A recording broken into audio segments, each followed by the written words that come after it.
You probably heard somebody say, I like your Christ, I do not like your Christians. Your Christians are so unlike your Christ.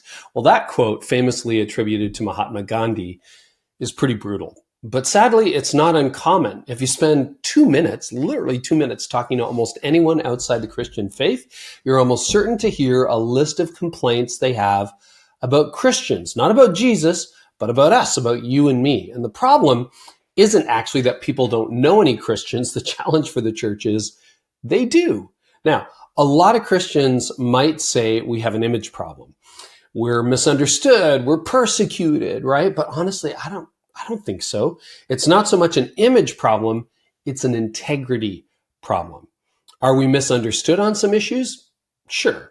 But there are a whole lot of things within our control, my control, your control as Christians, that give us a bad name with people outside Christianity. So in this video, I want to walk you through 5 things Christians do that non-Christians despise. Let's go.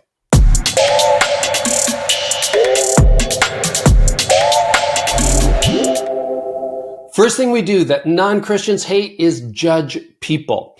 It does not take long for non-Christians to tell you how much they hate the way Christians judge other people. You scroll through social media for 2 minutes and you'll see it. Christians condemning unchurched people for their sexual habits, their preferences, their lifestyle choices, their political views.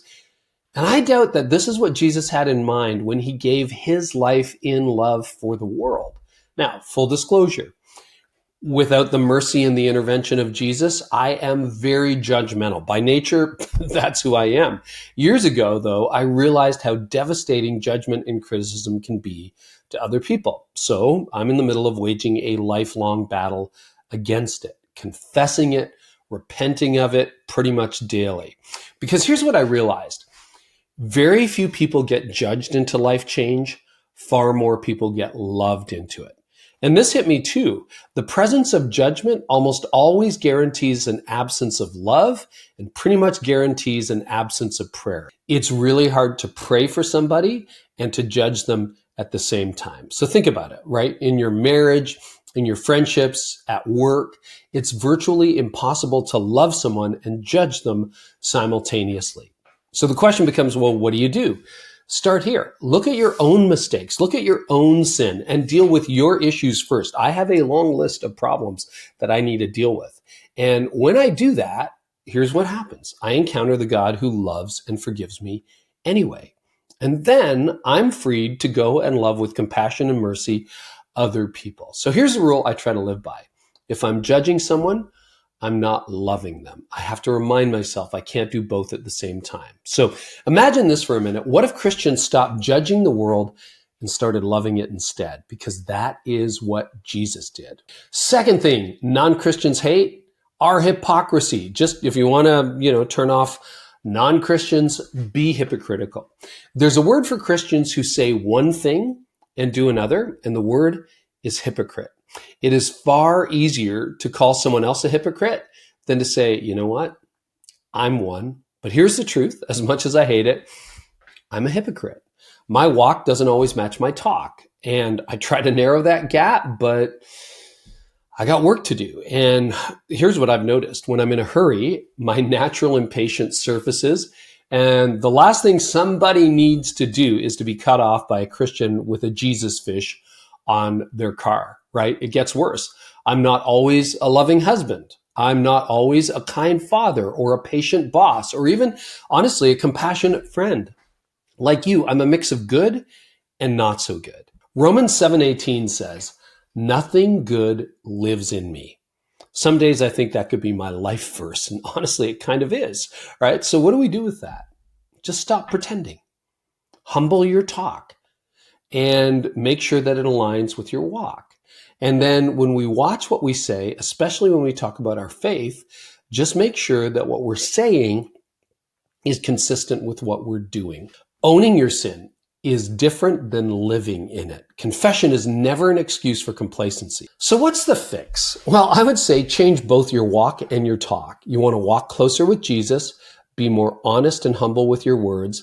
And if you want a quick fix for hypocrisy, it's this: accelerate your walk, humble your talk. Even as leaders, it's easy to stumble. If you've been paying attention over the last few years, you've seen it in headline after headline. Something I've said for years seems to be the case, right? Competency gets you in the room, but character is what keeps you there. That's why if you're a pastor or a church leader committed to really healthy leadership from the inside out, I think you're going to love the Art of Leadership Academy. Whether you start with a free account or unlock full access to our courses, workshops, and live calls, you're going to be joining a thriving community of over 10,000 church leaders facing the same challenges you are and committed to leading well. So click the link below to take your next step, because your best step forward starts here. Third thing non-Christians hate is we stink at friendship. Friendship is hard. We all dream of perfect friends who think like us, they act like us, they believe what we believe, but very few human relationships work that way. And sadly, a lot of Christians don't pursue deep friendships with people outside the church. Between churches that program 5 nights a week and Christians who are afraid of the world, we don't make time or space to actually know people who aren't like us. So most of what non-Christians see is observational. What they see is the judgment, the hypocrisy, they draw conclusions. And Jesus, he went deeper. Jesus was friends with people who were nothing like him. He went to their homes. He shared meals. He traveled with them. He laughed with them. And it scandalized the church people, the religious leaders, and it still does today. So let me ask you this. When was the last time you had dinner with someone who doesn't share your values or your faith? Here's the thing. People aren't projects. People are people. And they can smell it a mile away if you treat them like a project. But if you want to share your faith, great. Just do it naturally in the context of a relationship, of a story. That's how real friendships work. Fourth thing non-Christians do not like in Christians is when we use insider speak or even scripture too often. Hang on for that, okay? You know the person who answers every single question with a Bible verse, or the one who says, "Let's fellowship, brother," while sipping their coffee? It's a little bit weird, right? We've all been there, where Christian culture starts to sound like a subculture. We talk differently at church than we do at work or with neighbors, and that can alienate people who don't speak the language, and it doesn't help. Now, of course, the scripture matters. Of course, the Bible is central. But here's the key. Truth shared in the wrong way can become a barrier, not a bridge. So listen deeply, ask questions, invite curiosity, speak like a person, not like a religious weirdo. Fifth thing non-Christians can't stand in Christians is constantly inviting people to church. Okay, don't cancel me for this. I think you should invite your unchurched friends to church. I'm all about that. But if that's the only thing people ever hear from you, if you're only showing up their house going, "You want to come this Sunday? You want to come this Sunday? You want to come this Sunday?" That gets old fast, and people pick up on the vibe, right? They start to feel like a project, and people don't want to feel like a box you're checking. What do they want? They want a relationship. What people need most isn't an invitation to a building. They need an invitation to a relationship with you and ultimately with Jesus. So here's the bottom line. When Christians embody more love, more humility, more empathy, more authenticity, we start to break down the barriers that keep people from Jesus. None of us is perfect, but progress, that's possible. And every step we take toward genuine love and connection makes a difference. Now, if this video was helpful, would you give it a like and then hit subscribe, and we can stay connected. But in the meantime, don't do the things that non-Christians hate from Christians.